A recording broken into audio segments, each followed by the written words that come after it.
Hello guys, welcome to this week's analysis.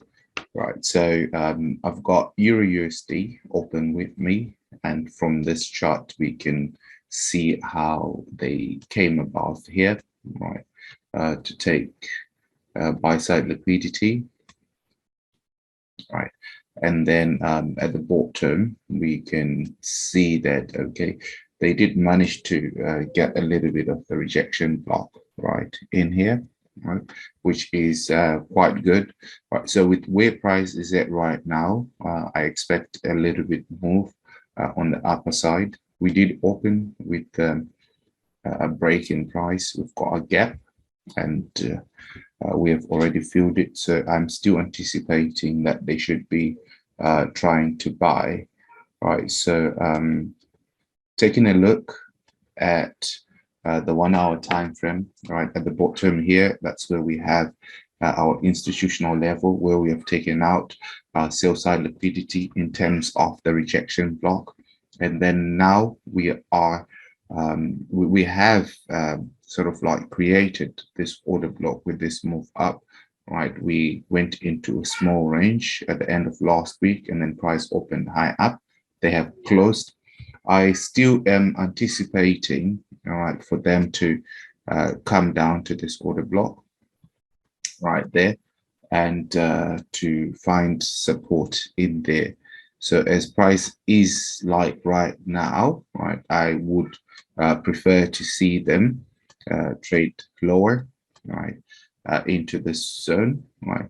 And then once they get into this zone, this becomes our buy zone, right? So since we're looking at this whole chart from the hourly chart perspective, right, I would want to see them do this, and then sort of like create a buy profile the moment they hit this last down close candle, right, before they can proceed higher, right? So as for in terms of profit, I am actually looking at these highs right there.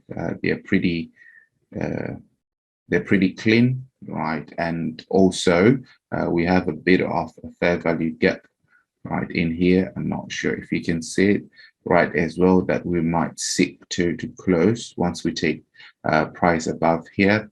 And then we can also see that we have a good swing high right above, okay, which is right here. Right, so these are the two targets that I'm going to be having, right, on this pair. And then in terms of my stop loss, I could, if we do get activated in here, I can use the low that's created, right, as my stop loss zone, right? However, if you want to be a little bit more conservative, that means if you want to give yourself more room to for the trade to at least develop itself, you would have to at least put your stop loss at around 108,200, right, which is way below in here. Right, so let me just mark out right where 108 should be. All right, that's 108. Right, so you can right, okay, right there we have 108,200.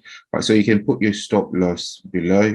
It's also below here, and as well below the swing point that we had the rejection block that we took out. Right, so these are my targets, right, my entry targets for Euro USD and my profit targets for Euro USD,